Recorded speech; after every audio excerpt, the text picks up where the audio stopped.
ভারতীয় cricket board কিন্তু প্লেয়ারদের উপর কড়া অ্যাকশন নিতে শুরু করে দিল এবং এটা কিন্তু হওয়ারই ছিল। কারণ ঘরের মাটিতে নিউজিল্যান্ডের বিরুদ্ধে 3-0 হারের পর অস্ট্রেলিয়ার মাটিতে গিয়ে 3-1 ব্যবধানে টেস্ট সিরিজ হার ভারতীয় ক্রিকেট বোর্ড কিন্তু ব্যাপারটাকে ভালোভাবে নেয়নি।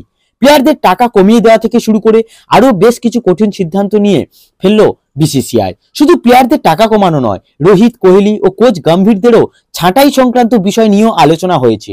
এবং সর্বোপরি ভারতীয় ক্রিকেট বোর্ড কোন 5টি কড়া সিদ্ধান্ত নিল বা বলা ভালো রুলস জারি করলো তা সবই কিন্তু জানাবো এই ভিডিওতে। তার আগে তোমাদের কাছে একটাই প্রশ্ন করব, আর সেটা হলো গৌতম গম্ভীরকে এখনো টিম ইন্ডিয়ার কোচের দায়িত্বে রাখা উচিত কিনা?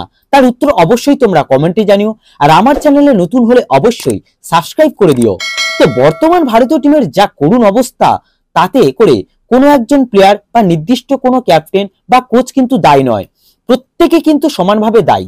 তাই ভারতীয় ক্রিকেট বোর্ড জরুরি মিটিং ডেকে প্রত্যেকের উপর কড়া অ্যাকশন নিয়ে এই মুহূর্তে ঘোষণা করলো 5টি নতুন রুলস। তো চলো দেখে নেওয়া যাক সেই 5টি রুলের মধ্যে প্রথম রুলসটা হলো, এবার থেকে খারাপ খেললে ম্যাচ ফির টাকা কাটার পাশাপাশি জরিমানাও হতে পারে। তো তোমরা সকলেই জানো ভারতের প্রত্যেক টেস্ট খেলোয়াড় 15 লাখ টাকা করে পায়। এছাড়াও যে সমস্ত প্লেয়ার ভারতের হয়ে 75% টেস্ট ম্যাচ খেলে তারা কিন্তু এক্সট্রা হিসেবে আরো 45 লাখ টাকা পায়। সেই টাকায় কিন্তু কম মারতে চলেছে এবার বিসিসিআই। এর আগে খারাপ খেললে ওই টাকার পুরো অংশটা পেয়ে যেত খেলোয়াড়রা, কিন্তু এবার থেকে খারাপ খেললে নির্দিষ্ট হারে টাকা কেটে নেওয়া হবে। এবার দ্বিতীয় কড়া নিয়মটি হলো, ক্রিকেট খেলতে গিয়ে সেটা বিদেশে হোক বা দেশেই হোক, কেউ সঙ্গে করে বউ নিয়ে যেতে পারবে না। এমনকি ভিআইপিদের মতো নিজস্ব গাড়ি করে ম্যাচ খেলতে আসতে পারবে না। আর বিরাট কোহলি থেকে রোহিত শর্মা প্রত্যেকেই কিন্তু সঙ্গে করে বউ নিয়ে খেলতে চায় এবং সেটা অবশ্যই নিজস্ব গাড়ি করেই যায়। টিম বাসে কিন্তু তারা খুব কম যায়। তাই বিসিসিআই এই ব্যাপারটা ভালো চোখে নেয়নি, তার উপরও নিল কিন্তু কড়া অ্যাকশন, যেখানে পরিষ্কারভাবে জানিয়ে দেওয়া হয়েছে এবার থেকে যদি 45 দিনের মতো লম্বা ট্যুর হয় তাহলে তাদের বউ চাইলে 14 দিনের মতো সঙ্গে যেতে পারবে এবং প্রত্যেক প্লেয়ারকে টিমের বাসে করে যেতে হবে, কোনো ভিআইপি গাড়িতে করে নয়।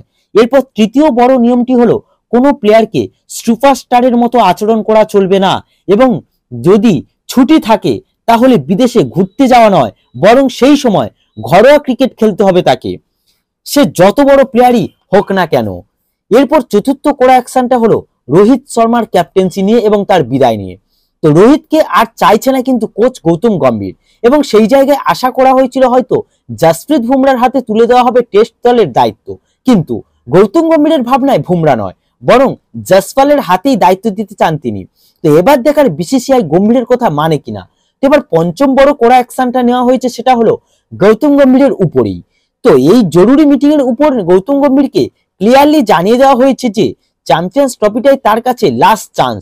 যদি খারাপ পারফরমেন্স হয় কোনো প্রকারে তাহলে সেই মুহূর্তেই তাকে ছেটে ফেলতে দুবারও ভাববে না বিসিসিআই, এবং সঙ্গে তার সাপোর্ট স্টাফদেরও ছেটে ফেলা হবে। তো এই ছিল জরুরি মিটিং এর পর 5টি নতুন নিয়ম। তো এই নিয়মগুলি ভারতীয় ক্রিকেটের জন্য সত্যি সুফল কিনা তা অবশ্যই তোমরা কমেন্টে জানিও।